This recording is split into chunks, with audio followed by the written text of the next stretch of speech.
Have you ever asked someone a simple question, and somehow their answer made you more suspicious than the question itself? They start explaining too much. They avoid the obvious answer. Their story suddenly becomes incredibly detailed. And yet, somehow, it feels less believable. The strange thing is, bad liars usually don't expose themselves because they're terrible at lying. They expose themselves because lying creates psychological pressure. And under pressure, people start behaving differently. So if you know what to look for, you don't necessarily need to catch someone in a contradiction. Sometimes, their behavior tells you everything. 1. They give you too much information. One of the biggest mistakes bad liars make is trying too hard to sound believable. You ask, "Where were you last night?" A normal answer might be, "I was with some friends."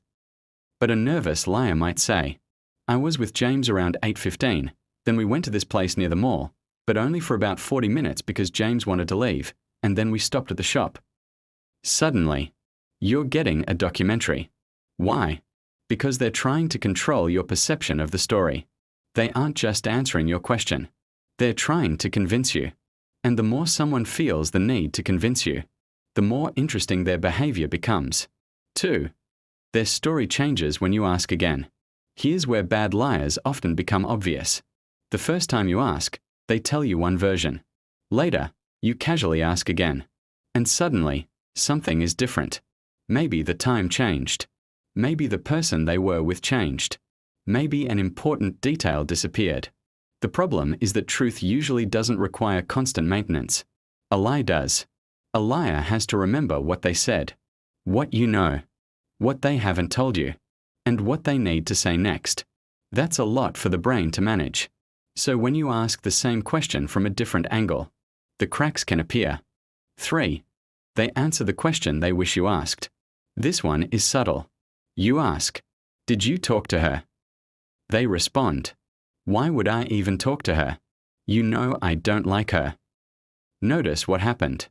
You asked whether they talked to her. They answered why they supposedly wouldn't. That's not the same thing. Instead of answering the question, they're defending themselves against an accusation you didn't even make. This can happen because the person is mentally focused on protecting the lie, rather than simply communicating information.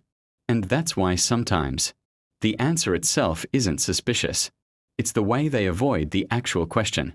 4. Their emotions don't match their words. Someone says, "I'm completely fine."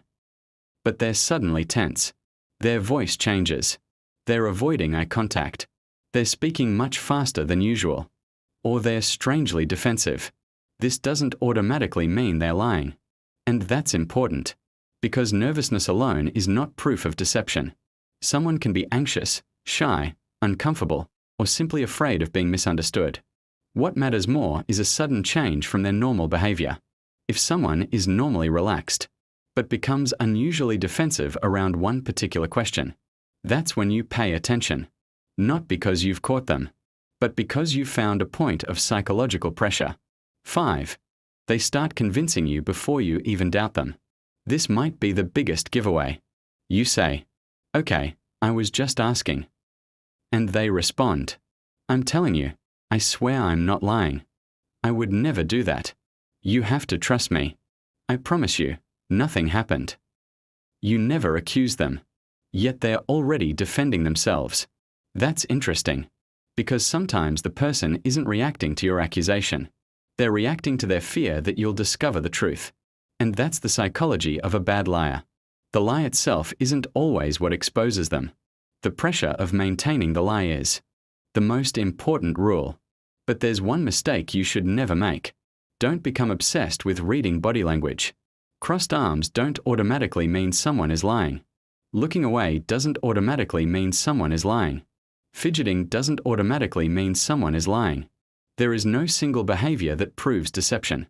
Instead, look for patterns, changes in behavior, contradictions, unnecessary defensiveness, over-explaining, and most importantly, does their behavior make sense with the situation?